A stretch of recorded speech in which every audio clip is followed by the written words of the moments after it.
Good morning students. आज हम व्यंजनों के भेद के विषय में पढ़ेंगे। तो आइए शुरू करते हैं। व्यंजनों के मुख्य रूप से 3 भेद माने जाते हैं: स्पर्श व्यंजन, अंतस्थ व्यंजन और ऊष्म व्यंजन। तो सबसे पहले हम स्पर्श व्यंजन के बारे में पढ़ेंगे। जिन व्यंजनों का उच्चारण करते समय श्वास मुख से किसी न किसी भाग का स्पर्श करती है हुई मुख से बाहर निकलती है, उन्हें स्पर्श व्यंजन कहते हैं। हिंदी वर्णमाला के 28 व्यंजन स्पर्श व्यंजन हैं। ये इस प्रकार हैं: क से लेकर माँ तक के जो व्यंजन हैं वो, और अड़ा, अढ़ा और अंग, ये सभी स्पर्श व्यंजन के अंतर्गत आते हैं। इसके बाद हम देखेंगे अंतःस्थ व्यंजन। जिन व्यंजनों का उच्चारण करते समय जिह्वा का मुख के किसी विशेष भाग से स्पर्श नहीं होता तथा उच्चारण करते समय हवा मुख के आंतरिक अंगों का कम स्पर्श करती है और उसकी गति भीतर की ओर होती है, उन्हें अंतस्थ व्यंजन कहते हैं। हिंदी में अंतस्थ व्यंजन 4 हैं: य, र, ल और व। ऊष्म व्यंजन। इन वर्णों का उच्चारण करते समय श्वास तीव्र गति से मुख से रगड़ खाती हुई बाहर निकलती है, जिससे गर्मी उष्मा उत्पन्न होती है, इसलिए ये ऊष्म व्यंजन कहलाते हैं। इनकी संख्या 5 है: श, श, स, ह और विसर्ग अ। अब हम देखेंगे श्वास वायु के आधार पर व्यंजनों का वर्गीकरण। तो इसमें हम देखते हैं, इसमें व्यंजन 2 प्रकार के होते हैं: अल्प प्राण और महाप्राण। सबसे पहले हम अल्प प्राण के विषय में देखेंगे। जिन व्यंजनों के उच्चारण में कम समय लगता है उन्हें अल्प प्राण व्यंजन कहते हैं। प्रत्येक वर्ग का पहला, तीसरा और 5वां वर्ण अंतस्थ व्यंजन अल्पप्राण होते हैं। समस्त अल्पप्राण वर्ण इस प्रकार हैं, जैसे क वर्ग में देखिए, ये पहला, तीसरा और 5वां वर्ण है, क, ग और अंग। इसी तरह से च वर्ग में, ट वर्ग में, त वर्ग में, प वर्ग में और अंतस्थ व्यंजन में। लेकिन जो इसमें अंतस्थ व्यंजन आते हैं वो चारों ही अंतस्थ व्यंजन अल्प प्राण के अंतर्गत आते हैं। अब हम देखेंगे महाप्राण।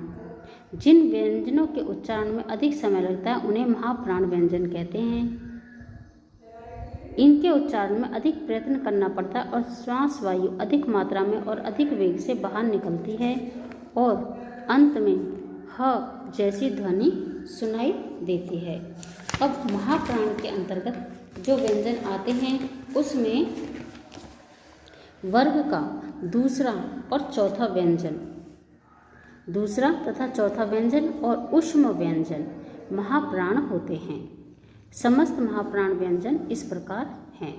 क वर्ग में देखिए दूसरा और चौथा ख और घ, इसी प्रकार से च वर्ग में, ट वर्ग में, त वर्ग में, प वर्ग में, और इन सभी में दूसरा और चौथा जो व्यंजन होता है वह आता है महाप्राण के अंतर्गत। और ऊष्म व्यंजन श, श, स, ह, ये भी ऊष्म व्यंजन में ही आते हैं, महाप्राण में ही आते हैं। अब हम देखेंगे उच्चारण की दृष्टि से वर्णों का वर्गीकरण। तो उच्चारण की दृष्टि से वर्णों का वर्गीकरण इस प्रकार किया जा सकता है। इसमें हम ये देखते हैं कि जो वर्णों का जो हम उच्चारण कर रहे हैं वो मुख के किस भाग से हम उच्चारण करते हैं। तो इसमें हम देखेंगे सबसे पहले कि उच्चारण स्थान कंठ। कंठ किन वर्णों का उच्चारण स्थान होता है?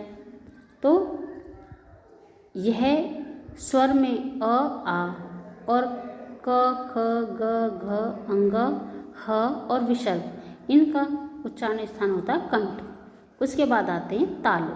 तालु, तो तालु में जो उच्चारण स्थान होता है वो कौन सा होता है?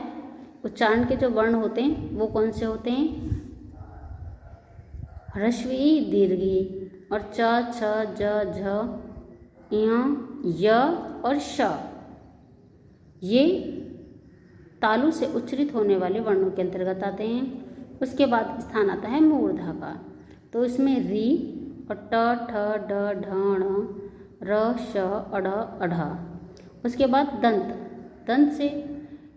दंत से उच्चरित होने वाले वर्णों में कौन से आते हैं? त थ द ध न ल श। ओष्ठ में आते हैं उ प फ ब भ म। इसी प्रकार से कंठ और तालु, जिसमें कंठ और तालु दोनों से ही वर्णों का उच्चारण होता है, वो होते हैं ए और ऐ। कंठोष्ठ, कंठ और ओष्ठ दोनों के मिलने से ओ और औ। और दंत ओष्ठ यानी कि दांत और होठों के ओष्ठ के मिलने से जिसका उच्चारण होता है वह वर्ण है व। और नासिका से अनुस्वार का यानी कि अंग का उच्चारण नासिका से होता है। अब हम देखेंगे ध्वनियों का वर्गीकरण। उच्चारण के समय स्वर तंत्रियों में कंपन के आधार पर हिंदी ध्वनियों को दो वर्गों में विभाजित किया गया है, अघोष ध्वनियाँ और सघोष ध्वनियाँ। अघोष ध्वनियाँ जिन ध्वनियों के उच्चारण में स्वतंत्र स्वर तंत्रियों में कंपन होता है, अघोष ध्वनियाँ कहलाती हैं। प्रत्येक व्यंजन वर्ग का पहला तथा दूसरा वर्ण और श, श, स वर्ण अघोष ध्वनियाँ इस प्रकार हैं। क वर्ग, क और ख, च वर्ग, ट वर्ग, त वर्ग, प वर्ग और ऊष्म व्यंजन जो आते हैं वो अघोष ध्वनियों के अंतर्गत आते हैं। उसके बाद हम देखेंगे सघोष ध्वनियाँ। जिन ध्वनियों के उच्चारण में स्वर तंत्रियों में कंपन होता है वे ध्वनियाँ कहते हैं। सभी स्वर प्रत्येक वर्ग का तीसरा, चौथा, पांचवा अंतस्थ वर्ण और है वर्ण सघोष ध्वनियाँ हैं। ध्वनियाँ इस प्रकार हैं। क वर्ग में ग, घ और अंग यानी कि तीसरा, चौथा और पांचवा वर्ण सभी वर्गों का। और अंतस्थ व्यंजन य, र, ल, व वो सभी। और ऊष्म व्यंजन में ह जो होता है वो सघोष ध्वनियों के अंतर्गत आते हैं।